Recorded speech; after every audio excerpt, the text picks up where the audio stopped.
Are you looking for a free open source alternative to RabbitMQ or Kafka that's simpler to run and faster out of the box? Let's discover NATS, a lightweight, high-performance messaging system built for modern distributed applications. It handles pub/sub, request reply, and persistent streaming all through a single binary with sub-millisecond latency, and supports clients in Go, Rust, Python, JavaScript, Java, and many more languages. To start using NATS, you can self-deploy it by following the documentation's installation guide, or use a platform like ours, Elestio, to deploy it seamlessly on your server or the cloud provider of your choice. We handle the installation, backups, updates, and ongoing maintenance for you. To start using NATS on our platform, head to ls.io and click on Login.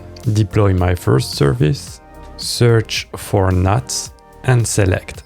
Choose between the different cloud providers, regions, and service plans based on your needs, and then Next. On the final screen, you can adjust more advanced settings, choose if you are using a cluster or not, and select one of the different levels of support we provide.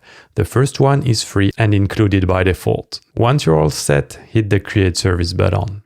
You will receive this email when the installation is finished. Let's follow the Get Password link. We arrive on Elestio administration dashboard for our NATS server. Let's copy the password, the user will be root, and to access our server, let's follow this link.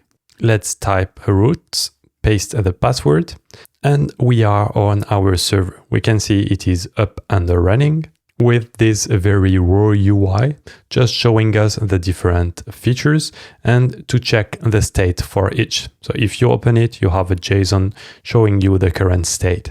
Before trying any feature, let's have a look at what NATS is. Think of NATS as a messaging system.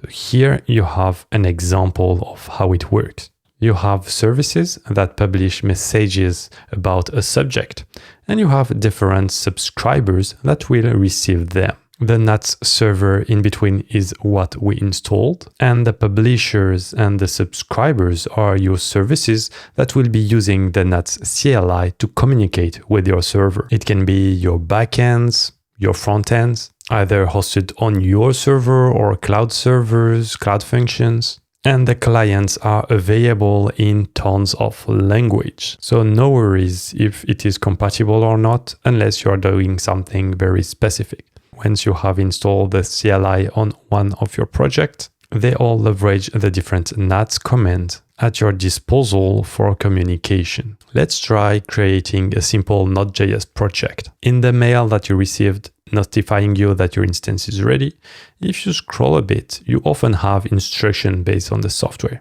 Here we provide two different examples. One is to try pub/sub, and the second is to try the request and reply between different clients. First, let's set up a Node.js project. I will create a folder named demo NATS and open it. Now we need to install the NATS package. Use whatever package manager you like. I will use Bun. It's installed, and we need to create a file with the following code. We will read it after in VS Code. All right, new file, index.js. We can paste it, and here we can see that it's either using the environment variable that you should define on a real project, but it falls back on root and your password. So here we need to replace it with the actual password. This is the one that you find here. Paste it. Of course, here it's public because I will delete the instance after recording, but be sure to use environment variables and to keep them private. Let's quickly have a look at the code. So it imports functions from NATS. It tries to connect to the server. Then it defines a subject. And the code have both the subscriber and the publisher. I think we will separate it after. So you have a subscription to this subject, demo.hello. And you have a client that will write message to it. Let's simply run it, node index.js. What we can see? Here it's connected, it's published to it, and the server received it. But it's not ideal to visualize it like this. So what we will do is separate it. I will create a new file, sub.js, the one that is listening. So I won't publish from here, and a pub.js. And this one, it won't subscribe, it will only write to it. And what we can do is use set interval to write every second, every half of a second. Okay. And to identify the client, let's say const random ID, it will assign a number from, and we can add the random ID here. Okay, so if I didn't do a mistake, we can run the subscriber, sub.js. Okay, it's connected. And then we will run the clients that will send messages here in pub. So node pub.js. Connected, it's publishing every time. We can't see the number, because it's not a console log. So instead, let's send it like this. Let's try it again. So I didn't need to stop this one. Just rerun this one. Okay, now we have the ID. And if I run different ones, node pub.js, we'll have tons of clients. So again, it can be different services, different backends, cloud function. Now I have 3 different services located anywhere in the world, even if here it's on my laptop. And you can see one subscriber receive messages from all the different publishers. This is it for a very simple, basic communication, but this is unilateral, so only a publisher and the subscriber receive something. But what we can do is to use RPC and to have the server send us a reply. So here, the code is slightly the same. The subscriber we need to respond, so we'll only take this part and change what the subscriber do.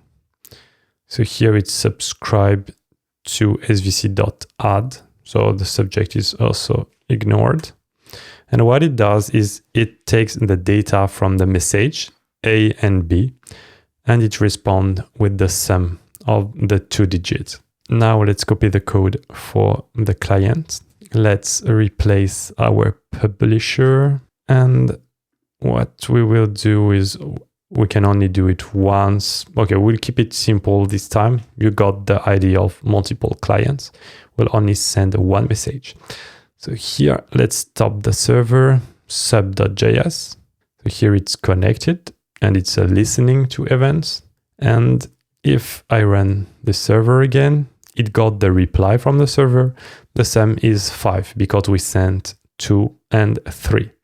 If we send 2 and 10, we can try it again, and you can see that the sum is 12. Our server is properly doing its logic based on the payload. Currently, it's only 2 servers communicating together, but you could add other clients before getting the response.